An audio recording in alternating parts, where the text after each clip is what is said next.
Well, good evening and thank you for joining us for today's edition of Channel One Weekend with me, Richard Munga. Our sign language interpreter this evening is Byron Abuli as we strive to bring you the latest in everything that has been happening in the country, and also just a few some information also about what has been happening internationally. And today, of course, being the 27th of March 2021, a day after President Uhuru Kenyatta introduced new restrictions, of course, due to the rising numbers of COVID-19 infections here in the country. We'll have a couple of stories related to that. But first, let's have a look at the news highlights.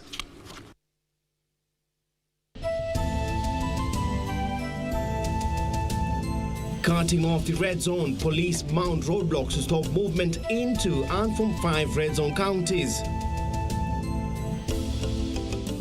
The government has given out a transition period whereby people who had moved out of the zone area for one reason or another, or had moved into the zone area for any reason, will be allowed to move out or to move back into the zone area. And therefore, the transition period will last until tomorrow. Temporary reprieve. Government pushes lockdown in the diseases-infected zone effective time to Sunday 8 p.m. And travelers' mad rush. Confusion and frustration at Matatu terminals and airports as panic travel is triggered by new containment measures.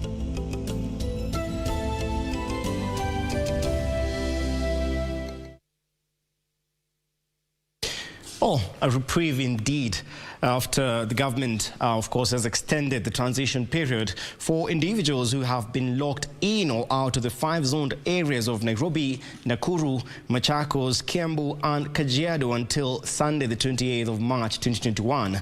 Government spokesman Colonel Retired Cyrus Oguna says the move is to ensure that individuals who are at disadvantaged, of course, have time to travel to their homes.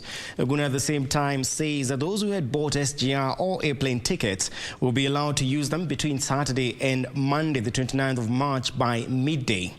This comes just the day after President Uhuru Kenyatta issued a containment measures to curb the spread of the coronavirus.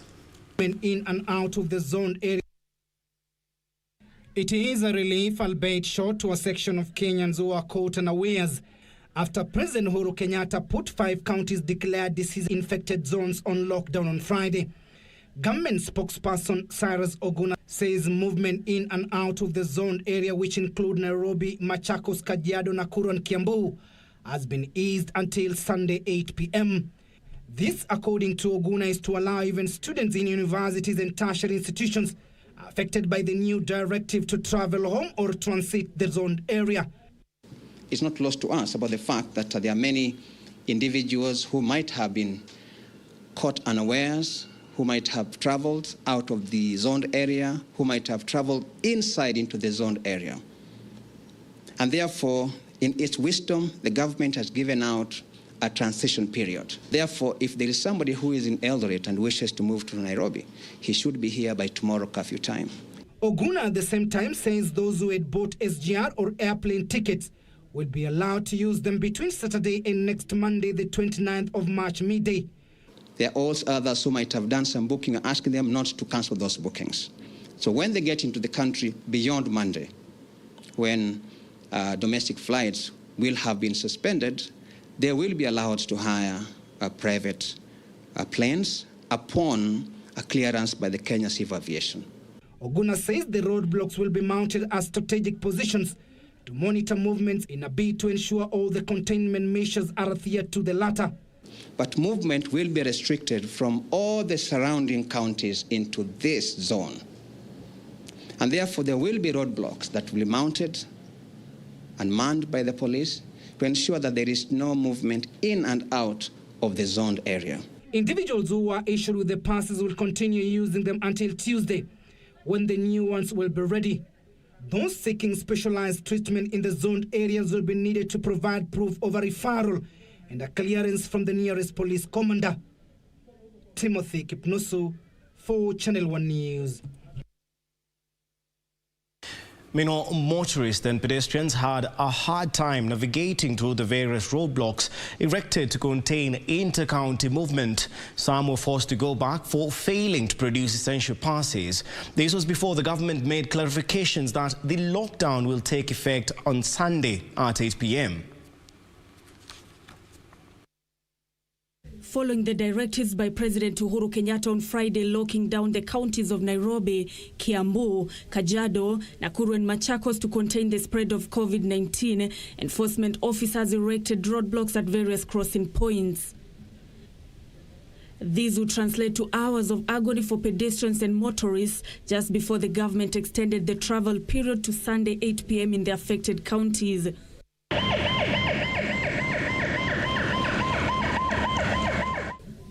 Pedestrians from Munga and Thika had a rough time with enforcement officers manning the Blue Post roadblock.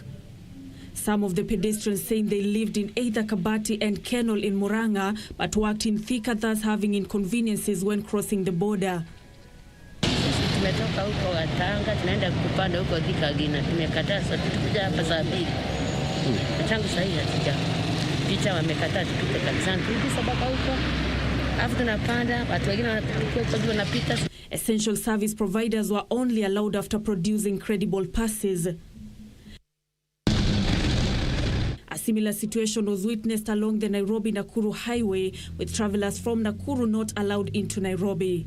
Nilijua kutoka Nakuru kuingia kaunti ya Nairobi haina shida sababu imetegwa kama zone moja. Lakini sasa kufika hapa nimekuta roadblock tumezuiwa, na ile kitu inanishangaza kabisa.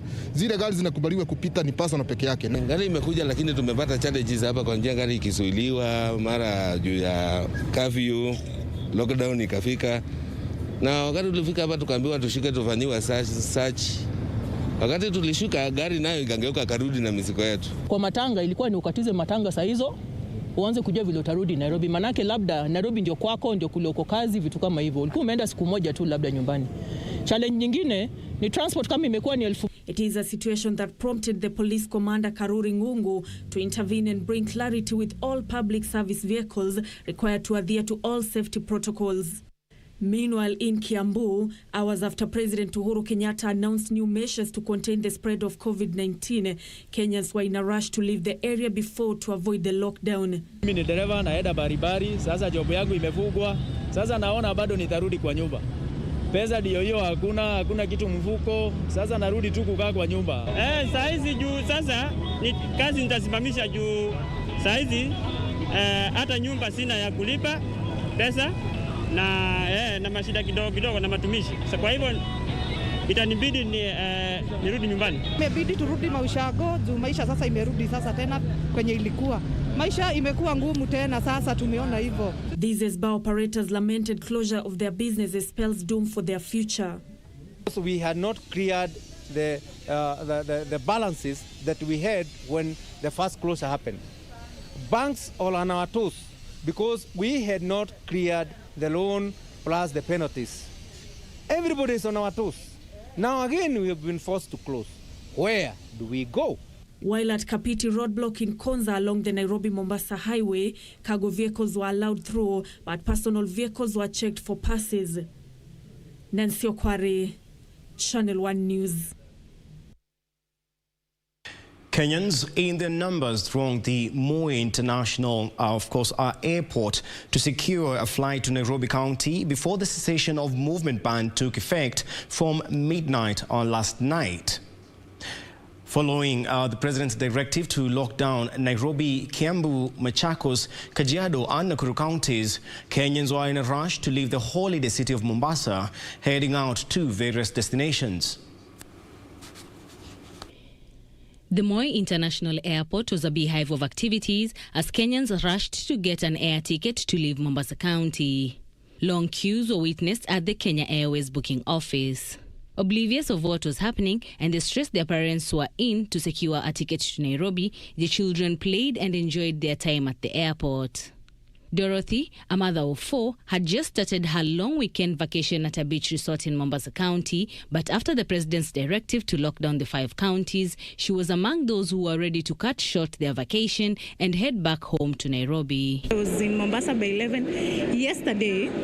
I was supposed to be in Mombasa for vacation. I was to leave Mombasa on Monday. So with the lockdown, Nairobi lockdown, I had to try and see if I can get a flight from Mombasa to Nairobi so that I reach in Nairobi before the curfew, before the lockdown, sorry. She had been at the airport for more than 4 hours trying to secure tickets for her family, but in vain, hence her decision to go back to the hotel. I'm here at the airport. What KQ is telling us, they're not giving us a definite answer. They've just told us to leave our names and number, and we wait. There's a flight coming, and we just wait. We haven't booked. So honestly, I'm just fed up because I'm here with my kids. We're just going back to the hotel. Bashir Nuno had just concluded a week-long conference and was ready to extend his stay in the resort city, but again, it was cut short by the cessation directive. I was expecting to travel over the weekend, probably on Sunday, but now due to what happened, I changed my travel today in the evening. He condemned the immediate hike in prices for the flight tickets that were now going for 20,000 shillings. We believe that there's something going on happening in the airport. Probably they are hoarding. There are brokers who are holding the tickets from 5,000 shillings to 20,000 shillings as at now. KQ. I've just enrolled my name for KQ at 9 p.m. I'm not certain whether I'm going to get that time to fly to Nairobi. However, there were those who commended the president's directive to have the lockdowns in those counties that the COVID-19 infection numbers were on the rise and advocated for Kenyans to stay safe and follow the health measures diligently. It was very, very important for such a decision to be made because of the cases being rising in the infested areas. So all over, we need to collectively take precautions and be wise because this is reality. COVID is not a myth, but it's a reality. And we can only join in and all pray together and at the same time just do the basics. Just sanitize, put on your mask, social distancing, and that's it. Meanwhile, the domestic flights will continue their operations until Monday midday. For Channel 1 News Hour Weekend, from Mombasa County, I am Anboru. Meanwhile, religious leaders and congregants in the counties of Nairobi, Kajiado, Kiambu, Machakos and Nakuru will now be forced to revert back to online worship in a move that is expected to impact the upcoming Easter and Ramadan celebrations. The Interfaith Council for National Response to the Coronavirus Pandemic, while clarifying the President's directive, said there will be no in-person worship in the 5 counties listed under the disease-infected area, adding that only 15 persons will be allowed in the online worship. It will not be business as usual for residents of Nairobi, Kajiado, Kiambu, Machakos and Nakuru counties who will now be forced to celebrate Easter and Ramadan indoors without the usual pomp and color at religious gatherings. In a raft of measures issued by the Interfaith Council for National Response to Coronavirus Pandemic following the directives given by President Uhuru Kenyatta in his 26th March address to the nation, in-person worship is prohibited in all the counties categorized under the disease-infected area, which include Nairobi, Kajiado, Kiambu, Machakos and Nakuru counties for the period of the restriction. That all physical and in-person as well as congregational worship in all places of worship in the counties of Nairobi, Kajiado, Machakos, Kiambu, and Nakuru stands suspended until otherwise notified. Places of worship in these areas are therefore required to revert to online worship, which will be organized by not more than 15 people. The service should not exceed 1 hour and should be on the weekly day of worship. In the meantime, religious communities with their leaders have been advised to find innovative ways to continue giving hope, especially to the sick or bereaved, as well as spiritual and human support to the congregants using the available means of communication. The directives will also apply even for the holy celebrations of Easter, Ramadan, and Hindu feasts that fall within the period of restrictions. In the regions where restrictions have not been imposed, they will continue with in-person worship, but with strict adherence to the COVID-19 protocols issued earlier. All the elderly persons over 65 years and those with comorbidities have been encouraged to worship from home. Ilikuwa imefika wakati hata wananchi wenyewe katika nchi ya Kenya wanaomba na wanaona ni heri serikali iweke mikakati kufunga mahali kwingine kwa sababu ugonjwa ulikuwa umeenda sana wa COVID. Kwa hivyo sisi kama kanisa tumeunga mkono rais na tutaendelea kumuunga mkono kuona kwamba yale yote ambayo amesema yafanywe yameweza kufanywa. Meanwhile, domestic and international tourists who are in different parts of Kenya and need to go back home via Nairobi have until midday on Monday, 29th March 2021 to do so. Under the new travel guidelines issued by the Ministry of Tourism and Wildlife, all domestic flights will cease from Monday, 29th March 2021 at midday. Tourists who are on transit and need to visit offerings outside Nairobi have until Monday, 29th of March 2021, after which they will be confined into Nairobi. International flights have not been affected, but those coming into the country must present a negative COVID-19 certificate acquired not more than 96 hours prior to arrival into the country. Reporting for Channel 1 News, I'm Safin Aching Ouma. Now, the country has confirmed 1,152 new coronavirus cases a day after the government imposed new restrictions to fight the pandemic. The new figures indicate the country positivity rate at 13.7%, with the youngest infected being a 9-month-old baby and the oldest at 92. Commutative are confirmed, of course, that cases now are at 129,330 from a total of 1,463,458 tests undertaken so far. 1,212 patients are currently admitted in various hospitals countrywide, while 3,885 are on home-based isolation and care. 124 patients are in the ICU and 10 are in the high dependency unit.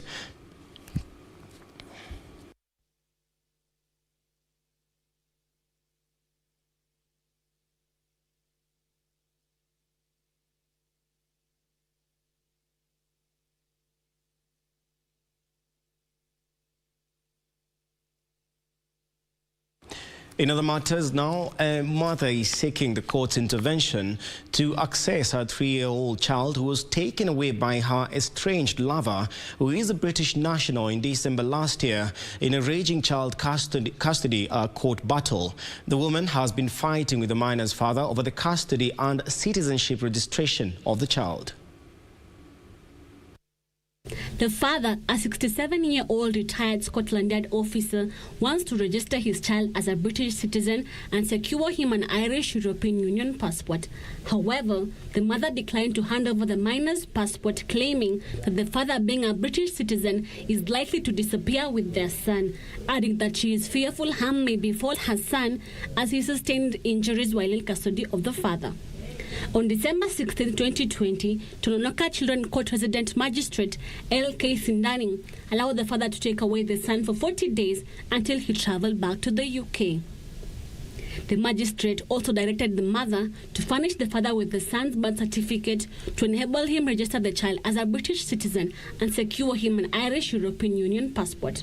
However, on March 5th this year, Justice Onyego ruled that the child be in the custody of the mother, pending the determination of an appeal filed before him on December 2020. Justice Onyego also stopped proceedings of the case at Tononoka Children's Court until the appeal is heard and determined. Wanjiro Chege, Channel 1 News.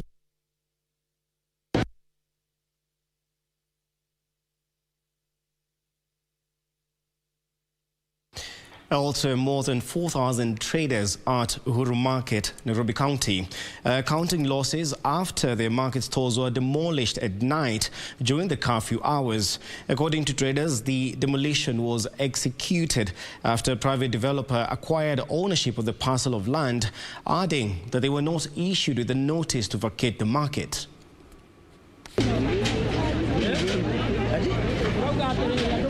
These are the scenes at the famous Uhuru Market in Nairobi County.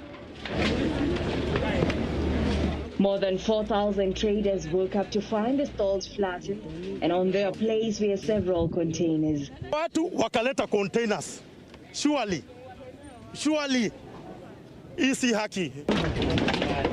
Property of unknown value was destroyed after bulldozers came down on the premises overnight during curfew hours. According to traders at the open-air market, they left their commodities at the market only to find them vandalized during the demolition exercise.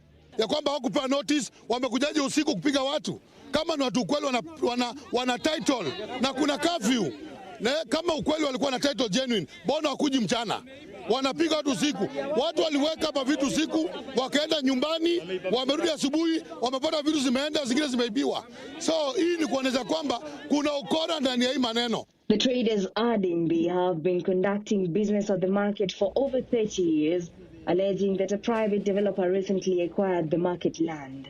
Mama wako hapa, watoto wanafanya mitihani, kuna wazazi wako hapa, kuna vijana, wataenda wapi na hii COVID vile iko? President ingilie maneno siku ya leo, ambao developer atafutiwe mahali pengine aende. COVID na ulisimamisha mambo kubomoa. Tunataka tujue ni kotoda gani walikuwa nayo, wametoa wapi hao maaskari, wameficha mpaka magari number plate, Mheshimiwa Rais. Na kuomba Rais, wewe tunajua unataka kuacha legacy, lakini tuache legacy bila watu wetu kudhulumiwa. Ingekuwa ni soko inatengezwa, hakuna mtu angepinga. Lakini private developer achukue soko kama hii, iko na watu zaidi ya 4,000. Meanwhile, residents at Tena Estate in Umoja Estate in Nairobi County are counting losses after several houses were razed down to ashes. The fire that allegedly started at 6 p.m. in the evening took a while to put it off. Moto ilianzia 6:30 na bado hadi saa hii moto inaendelea na bado inawaka. The fire lasted about 3 hours before it was put off. The cause of the fire is yet to be established. Reporting for Channel 1 News, I'm Jackie Wambiru. Quite the unfortunate event, very sad indeed. And that report takes us to a fast break tonight right here on Channel 1 Weekend. But always remember that your feedback on the news is always appreciated. So be sure to drop some of the comments, of course, the feedback on the news via our social media platforms. On Facebook at KBC Channel 1. You can tweet us at KBC Channel 1 on Twitter. You can tweet me directly at Munga_Mbatia. Don't go too far. Much more is coming up shortly.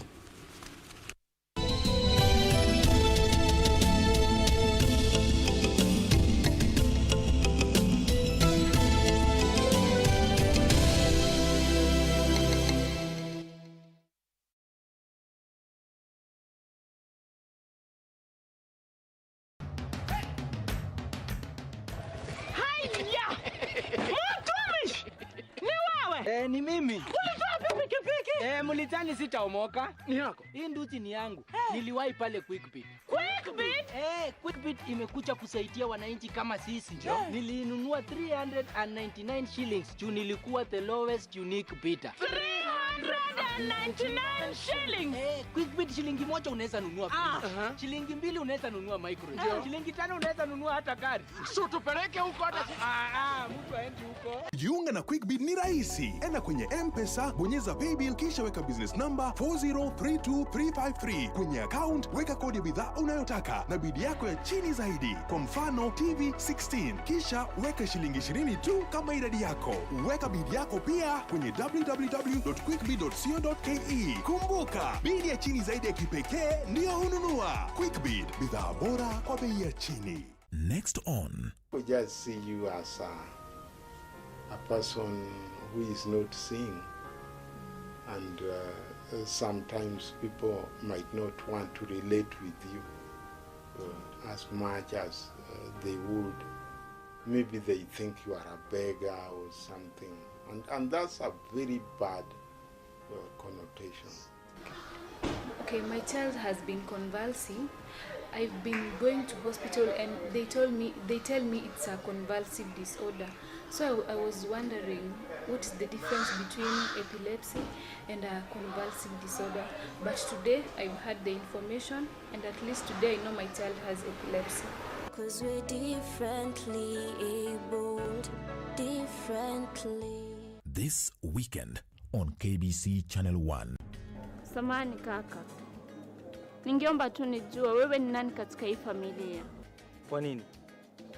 Shamsa, usianze kuniletea aibu. Mimi nakuuliza mambo ya chakula na mambo ya wanawake. Mara majini, mara nafuata hotelini, yani sielewi. Nipeleke nyumbani. Ofisi iko tayari na nilifanya interviews za secretaries. Yani kwa ufupi, everything is ready. Wonderful.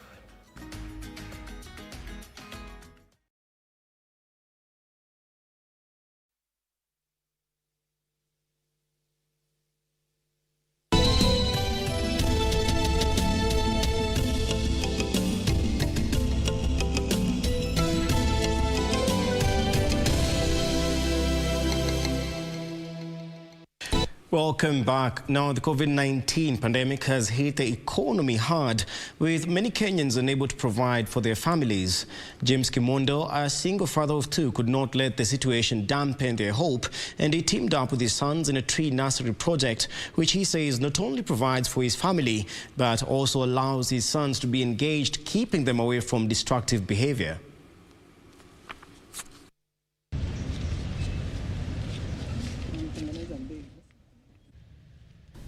At a very young age, these two boys, unlike most of their peers, are learning the meaning of hard work and responsibility. When they first came here, a piece of land given to their father after he approached the Nyahururu sub-county administrators for a section of the deputy county commissioner's compound, which was abandoned and used as a dumping site, the scenery was not that conducive. Tano. Kutoka wakati corona iliingia, tulianza kupanda hapa miti. Tulikuta kuna na nyasi kubwa, tukaanza tukakata ikaisha yote. Sasa tukaanza kuweka makaratasi, tukiweka pots. Sasa before tujarudi shule kulikuwa kumejaa vizuri. Sasa tukarudi shule. Every Saturday wakati tumerudi shule, tunakuja tunamsaidia, tunamsaidia, tunarudi nyumbani.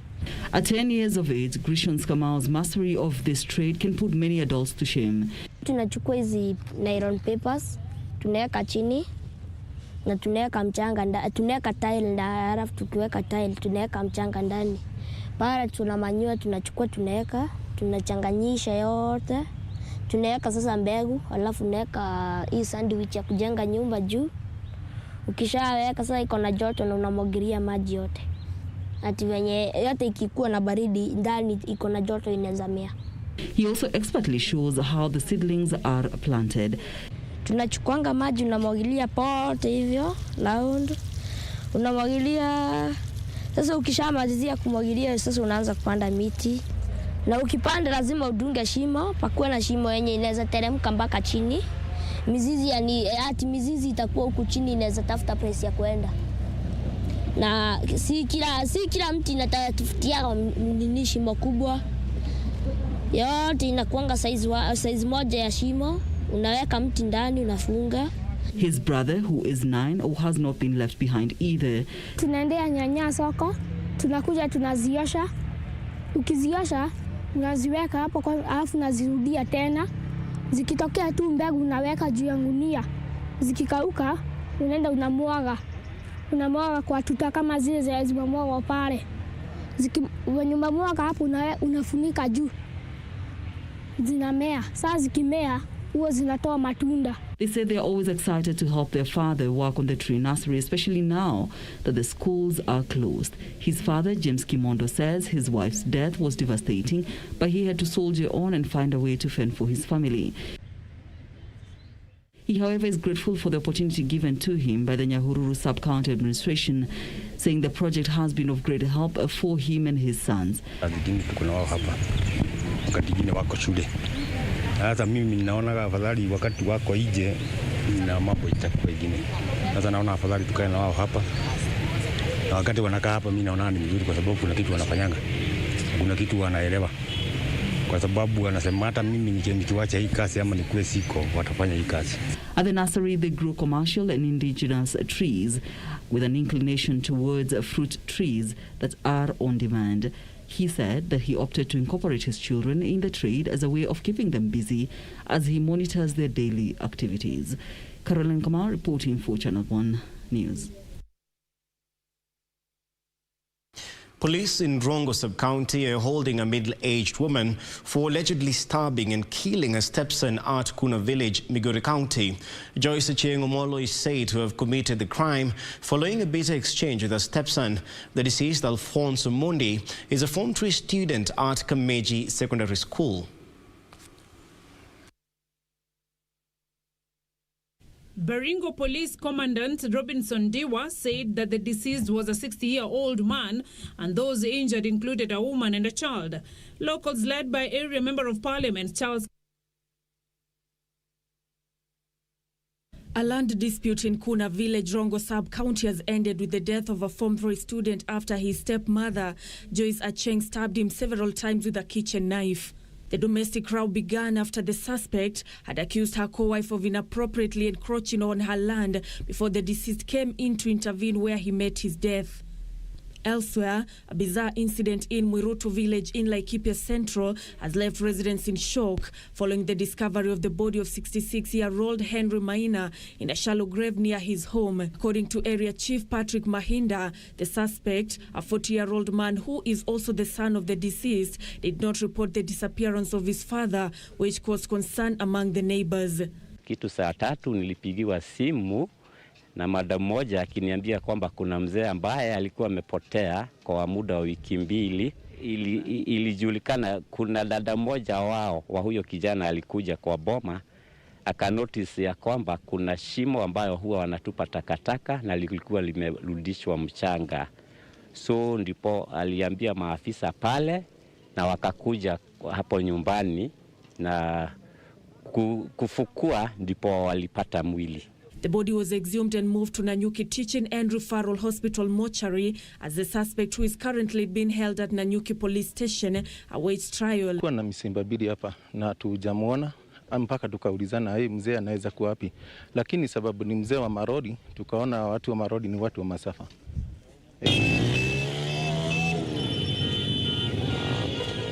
And in Embu town, business came to a standstill after boda riders took to the streets to protest the death of 2 of their colleagues.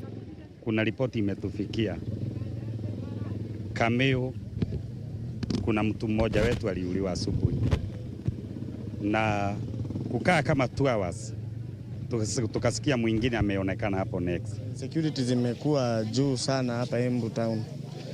Na ile kitu nitauliza wa county commandant, our area OCS, area OCPD, they have to do something kwa sababu kwa sekta ya pikipiki imekuwa sasa threat. Na emotions ran high when the wife to one of the boda riders broke into tears on seeing the lifeless body of her husband. The riders then stomped into the Embu police station to demand answers.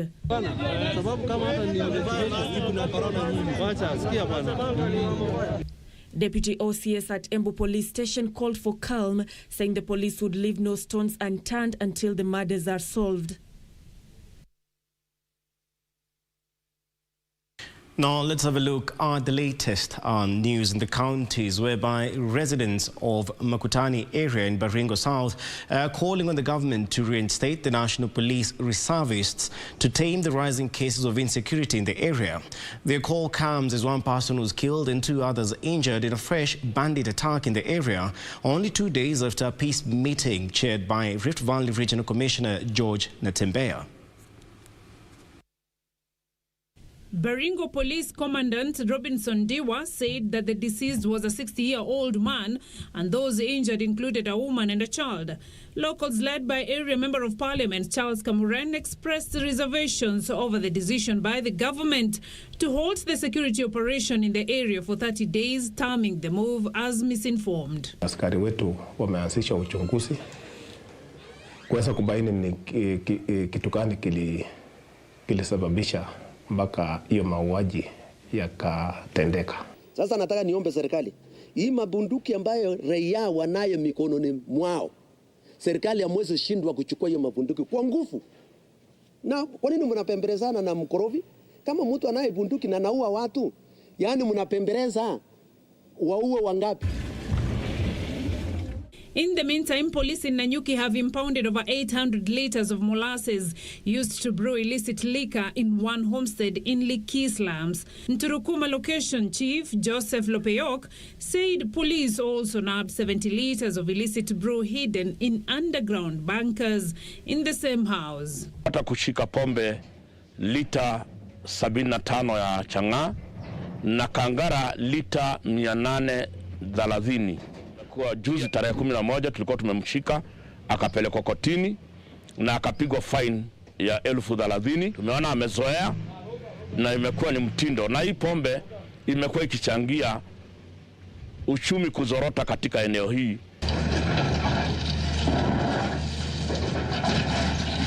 In Nairobi, over 800 families in Njiru have been rendered homeless after their houses were allegedly demolished by Nairobi Metropolitan Services in the presence of police officers. Youth in the area engaged police in running battles before they were given time to pick their belongings. Hii jambo si jambo mzuri. Kama ni kitu kizuri, hii kitu kwanza isimamishwe kwanza, ndio watu wakae katika status quo. Baada ya hiyo ndio watu wafuatilie njia nyingine. Hii kitu inaendelea hapa and curfew time si mzuri. Tractor inakuja saa 9 usiku, inabomolewa, watoto wako kwa nyumba. Hii si kitu mzuri. Mwingine mama mzee 83 years old ana faint juu ya kubomolewa. In Laikipia County, residents of Kabage village in Marmanet have threatened to evict one of their own from the village over harassment claims. The villagers, who held a peaceful demonstration at Karaba location, demanded action to be taken against one Samuel Nganga, whom they accused of undermining the rule of law. Elsewhere, the Kenya National Highways Authority has partnered with Truckers Association of Kenya in Busia to sensitize truck drivers plying the Northern Corridor on the usage of weighbridge to save the road and avoid penalties. So we train them, we show them the kind of the weighbridges we have around. It is also our responsibility to enlighten them if there is any new law that is coming into place. And Ailing Gusii Water and Sanitation Company has fired its managing director, Hosbon Nanga, restored disrupted water supplies and spelled out policies to turn it around. This followed an acute water shortage in Kisii town and its environs for over a week and failure by the company to pay its employees for 3 months. We have sent the MD home, the managing director of that company, who has had these inefficiencies in his management, because if you can't pay salaries, you can't pay your bills, especially electricity bill, and you can't collect money from the customers. How do you expect to run that company? Beatrice Gatonyenge-Tich, Channel 1 News.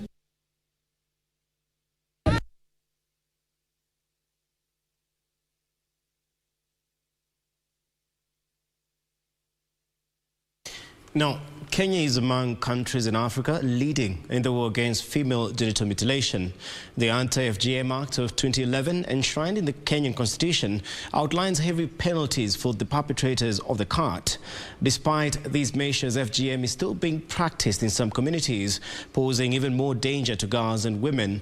This notwithstanding, anti-FGM crusaders are not giving up on the fight to have Kenya become an FGM-free country by 2022. Sheila Yogo reports.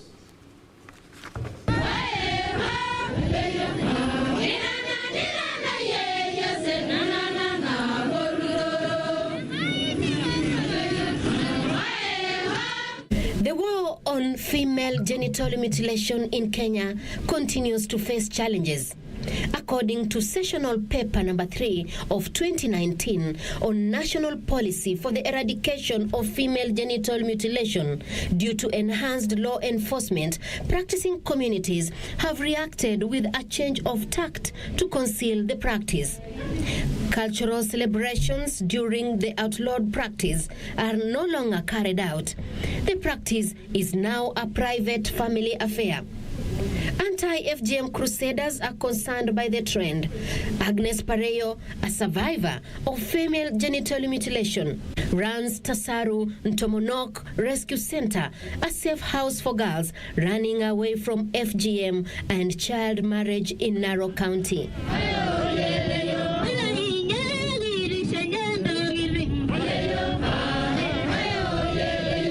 Pareyo is attending El Kersher, a significant ceremony among the Maasais. The ritual is performed to transition Morans to Maasai elders.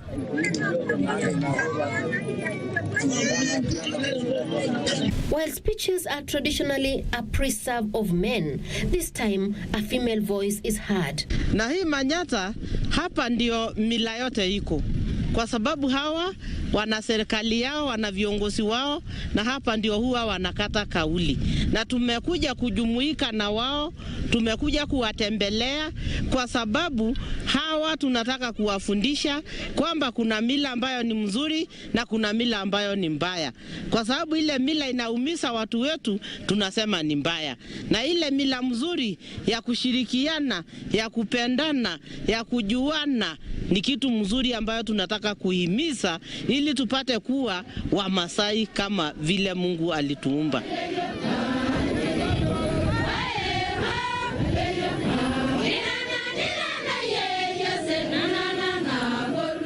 Hatusemi mila yote ya Kimasai ni mbaya, lakini tunasema kuna mila mbaya kama ile ya tohara, kama ile ya kuosa wasichana kabla ya wakati. Wasichana wapewe nafasi, wasome ili wapate kurudi kuja waje wasaidie watu wao. Pareyo's campaigns are bearing fruits. Kukeketa msichana ni jinsi mbaya sana, na leo mkiwa mmesanyana tunawaambia ni mbaya, na pia ndoa ya mapema. Kwa hivyo hiyo ndio kiini ya hii Manyata kuwa hapa.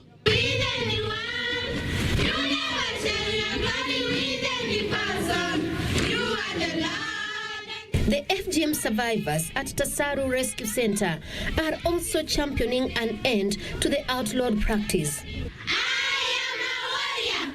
1 million rising. I hated myself. I almost died. It was hard, but I made it. Calling on people to rise and resist the cut. I can't stop until the FGM ends. FGM is painful. Sadly, FGM is still deeply rooted among the Ma people. Nambayo Koriata, a survivor of the cut and an anti-FGM crusader, is concerned about this practice. Ukijana hata anaweza ni tayarisha kukuniambia unajua December mimi nitatairi na saizi tuko January, kwa hivyo anza kujipanga juu mwanamke mwenye hajatairi hawezi ingia kwa sherehe yangu. Tuko like this December wanawake kama hapa Melolo walitairi like 25 women. Unaona? Wengine wakisa unazaa mtoto unakatwa. So uko na like 2 problems at a go.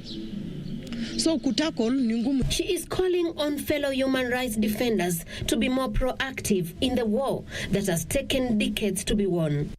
Juu saizi boardroom meetings ni mingi. Activists wa FGM ni wengi. But is there any action going on the grassroots? Ama ni meetings za Nairobi, meetings za wapi? But kuwa na meeting na kufanya action ni 2 different things. In 2019, President Uhuru Kenyatta committed to end female genital mutilation. Elders in Samburu County have already made a declaration to comply, and it is only a matter of time before other regions where the practice continues to follow suit. Let's come together and join anti-FGM warriors to fight the cut so that the girl child may be free from the shackles of the outlawed cultural practice for a better world. I am a warrior. 1 million rising. I am a warrior. 1 million rising. Sheila Yogo reporting for Channel 1 News in Narok County.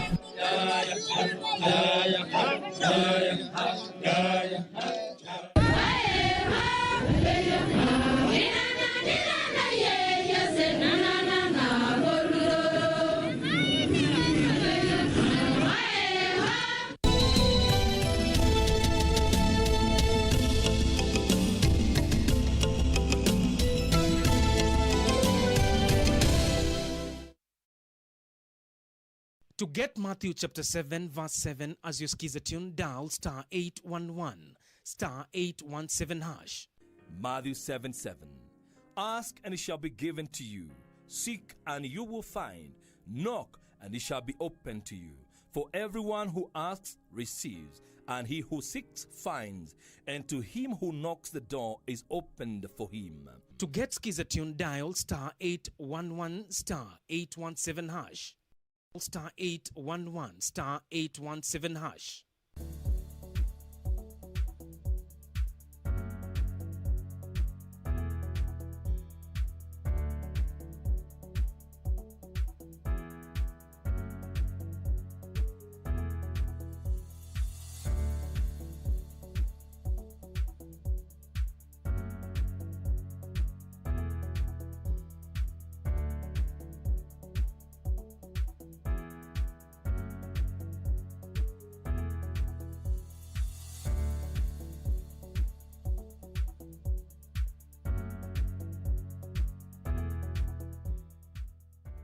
This weekend on KBC Channel 1. Money, chapa.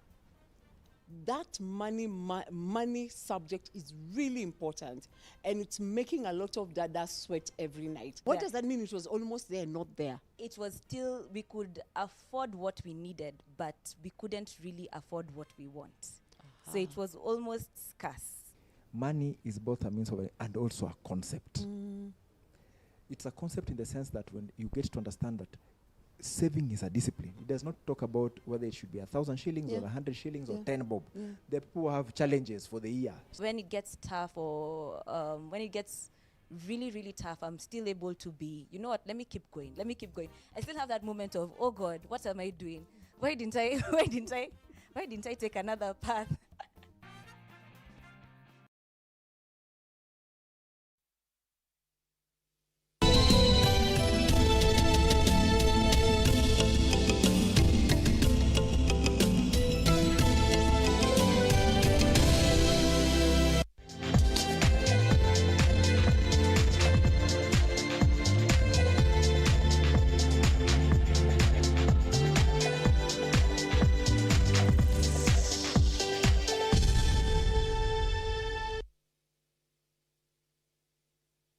Welcome back. Now let's have a look at sports, whereby athletes currently in Babu training camp at Kasarani in preparation for the 32nd Tokyo 2020 Olympic Games will remain in camp waiting for further directive from the Ministry of Sports.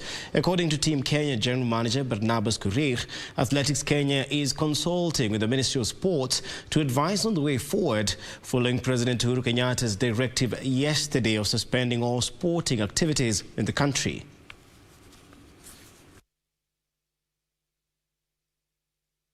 The athletes currently in Babu training camp at Kasarani in preparation for the 32nd Tokyo 2020 Olympic Games will remain in camp waiting for further directive from the Ministry of Sports. The bubble training here in Kasarani were mainly for the sprinters, because the sprinters, we were putting together a team for the world relays. And on top of that also we have a few field events, especially one athlete for the javelin and 3 for walking race. And those ones were specifically preparing for the Olympics. Now these athletes, the idea was to make sure that they qualify not only for the world relays but also for the Olympics, and that's why we had worked a plan with the National Olympic Committee to support them and ensure that we get a team that will qualify for both events. The team, comprising of 105 athletes who are in Babu training ahead of the Games, including sprint athletes, taekwondo athletes, as well as 4 boxers, will rejoin the camp on arrival from DR Congo, and the men and women rugby teams who left the country for Dubai Invitational Sevens. Meanwhile, Athletics Kenya will announce the way forward on selection of Team Kenya for the World Relays in Poland and the African Senior Athletics Championships following suspension of all sporting activities. It means that if there is no preparation, if there's nothing going on in the organization, that means that we are not in those competitions. So definitely there has to be a way of ensuring that we have a proper training and also control selection, because that's the only way. And we just don't want to go and participate in those games. We want to go and compete. So that the earlier they sit down and discuss the way forward, the better for our country. Korir, who is also Athletics Kenya executive member, said they will make a decision on whether to send a team to Poland between 1st and 2nd May or withdraw from the event. As for the local athletes, it is really devastating for them. They had been given an opportunity to compete, especially the weekend meets. We have had also organized that. We did organize in November last year for the youth in preparation for the World Under 20.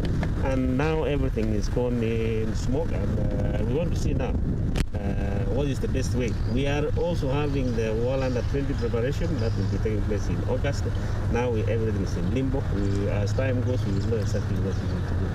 Following the president's directive yesterday, sports federations in the country have suspended all leagues indefinitely, among them the Kenya Rugby Union, which has suspended the Kenya Cup, Football Kenya Federation, which has suspended all its leagues, and the Machakos Rally, which was to be held tomorrow, has also been cancelled.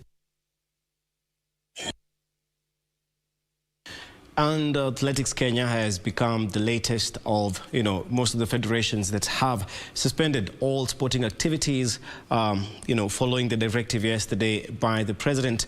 And Athletics Kenya is urging all athletes to at least continue with individual training and adhere to all the guidelines issued by the government as well as every other relevant authority. Now, to other matters, the national boxing team, popularly known as Hit Squad, bagged 13 medals, that is 1 gold, 5 silver and 7 bronze, as the curtains came down on the Africa Zone 3 Boxing Championship that was being held in the Democratic Republic of Congo.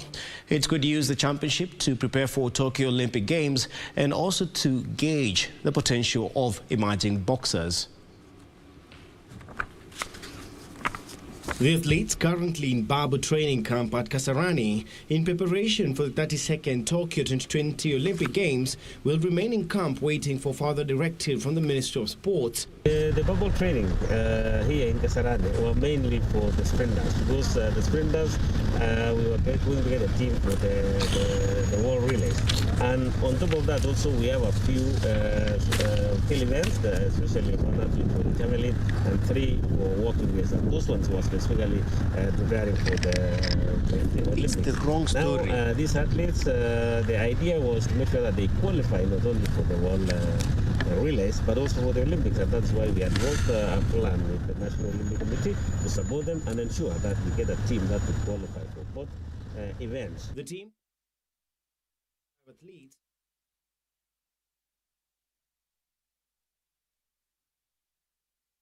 Let's switch a bit to matters football, where Harambee Stars midfielder Kenneth Munga has been ruled out of the final Africa Cup of Nations qualifying group match against Togo on Monday. Harambee Stars will conclude their Group G fixtures with their away match in Lome, but they have suffered a huge blow after the Gor Mahia defender, who was among the star players when they played against Egypt in the 1-1 draw on Thursday, was ruled out after picking up an injury in the tie at the Kasarani Stadium. Head coach Jacob Ghost-Mulee has confirmed Munga will miss the match and has since been replaced by AFC Leopards youngster Clyde Senaji, while defender Johnston Omuro will also automatically miss out owing to the red card that he picked up against the Pharaohs.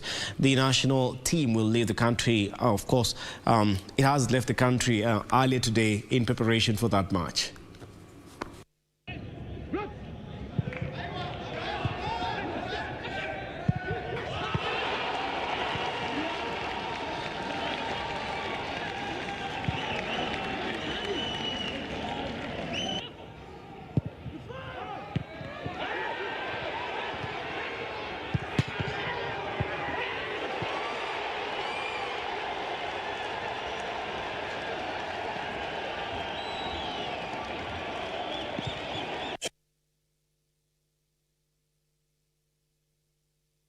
Now to an earlier report where the national boxing team, that is Hit Squad, bagged 13 medals, 1 gold, 5 silver and 7 bronze as the curtains came down on the Africa Zone 3 Boxing Championship in the Democratic Republic of Congo.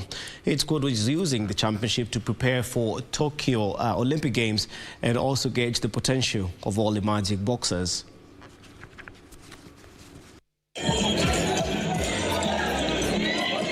Eli Ajoy, who was a late inclusion in the Kenyan team to the Olympic Games, bagged gold in the super heavyweight category. Kenya scooped 5 silver medals courtesy of Captain Nick Okoth, David Karanja, Boniface Mugunde, Joshua Wasike and Christine Ongare. Stacy Ayoma, Cosby Ouma and Edwin Okongo were some of the bronze medalists for Kenya as the national team bagged 13 medals. Kucheza na wote nimegain experience kwa zile unapigongo unatoka ujui anapigaje. So nimefeel power zao na experience ya kila inch yenye nimekutana nayo. The Kenyan coaches, led by Musa Benjamin, used the championship to test the preparedness of Nick Okoth, Eli Ajowi, Elizabeth Akenyi and Christine Ongare ahead of the Olympic Games in Tokyo, Japan, as well as to look at the potential of emerging boxers. Tunaweza kumaliza mashindano haya vizuri, nzuri ya afya, hata ingawa tuko na majeraha, wachezaji walipata majeraha kidogo, lakini hiyo ni hali ya mchezo. The squad had initially hoped to attain more slots in the Olympics at the World Repurchase qualifiers in France, but the event was called off after the Tokyo Olympics organizers admitted they were pressed for time to accommodate any further qualifiers. The boxers have been training since late last year after the government allowed national teams to prepare for international assignments following months of inactivity due to the COVID-19 outbreak. Karanja David for Channel 1 Sport. Former FKF Nyanza NEC member Tom Alila has challenged the current football administration to introduce proper football structures, as it is the only way Harambee Stars can qualify for international tournaments such as Africa Cup of Nations as well as the World Cup. Former FKF Nyanza NEC member Top Alila says Football Kenya Federation should ensure the national soccer team Harambee Stars is well prepared ahead of June World Cup qualifiers to enhance their chances of advancing to the knockout stage. Kenya has been pulled in Group E alongside Uganda Cranes, Amavubi of Rwanda and Eagles of Mali. Alila's statement comes barely 3 days after Harambee Stars missed out on next year's Africa Cup of Nations after registering a 1-1 draw against Egypt in Kasarani Stadium, despite qualifying for the last edition in Egypt. I said the issues of Harambee Stars needed a long-term program. It cannot be touch and go by just selecting teams that are friendly to the people in the office. It needs a long-term program. That's when we can see proceeds of this. But Kenya will face Togo in the final qualifying match on Monday in Lome. Meanwhile, the former football administrator has urged FKF to support Premier League clubs for both men and women, which are struggling financially. Now, Netherlands will be looking forward to bouncing back from, of course, their defeat to Turkey when they play Latvia in the European World Cup qualifiers. Apologies for that. Netherlands, who suffered a shocking 4-2 defeat in the hands of Turkey, must win today's match to boost their chances of playing in the 2022 World Cup in Qatar. The Czech Republic proved to be far too strong for Estonia in their Group E opener on Thursday, with West Ham United's Thomas Tuchel scoring a hat-trick in a 6-2 victory for the visitors, while Belgium recorded a 3-1 win over Wales. Currently enjoying the top spot in the FIFA rankings, Belgium are now fancied among the favourites for every competition that they enter, and Roberto Martinez will be determined to lead his side as they target maximum points. Meanwhile, Group A leader Serbia will be hoping to secure a win when they take on Portugal. Serbia, who kicked off their qualifying campaign on Wednesday in a thrilling contest over the Republic of Ireland, came back from a goal down to win a 3-2 victory. The win was enough to put them at the top of the group standings, and manager Dragan Stokovic will be hoping to consolidate that position with another victory this weekend. In other matches, Ireland will take on Luxembourg, while Slovakia will take on Malta.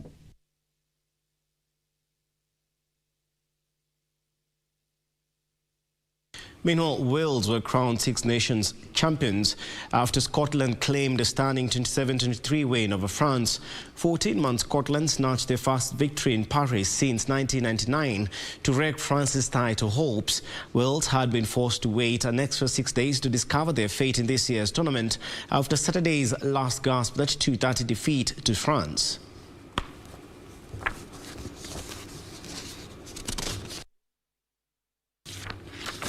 To win their first championship in 11 years, but they never came close, with Scotland continuing to threaten an upset despite the dismissal of Finn Russell with 9 minutes remaining. Dupont, the pass out wide.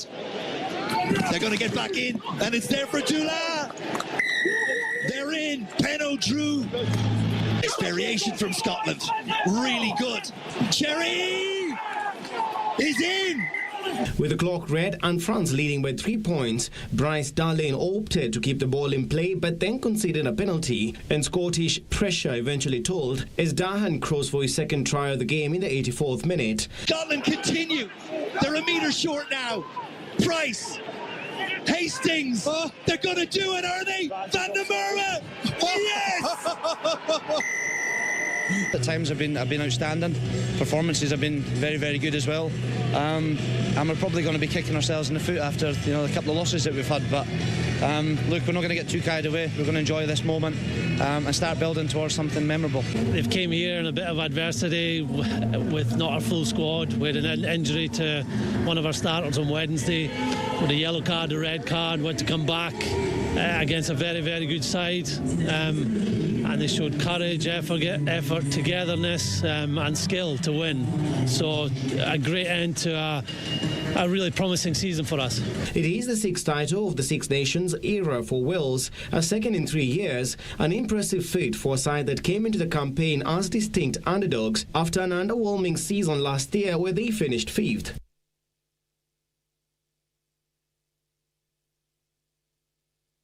And Brooklyn Nets shooting guard James Harden marked his return to the squad, scoring 44 points as the Nets edged out Detroit Pistons 113-111. Harden also bagged 14 rebounds and 8 assists 2 days after the Nets embarrassing 118-88 loss to the Utah Jazz. In other matches, champions Los Angeles Lakers ended their 4-match winless run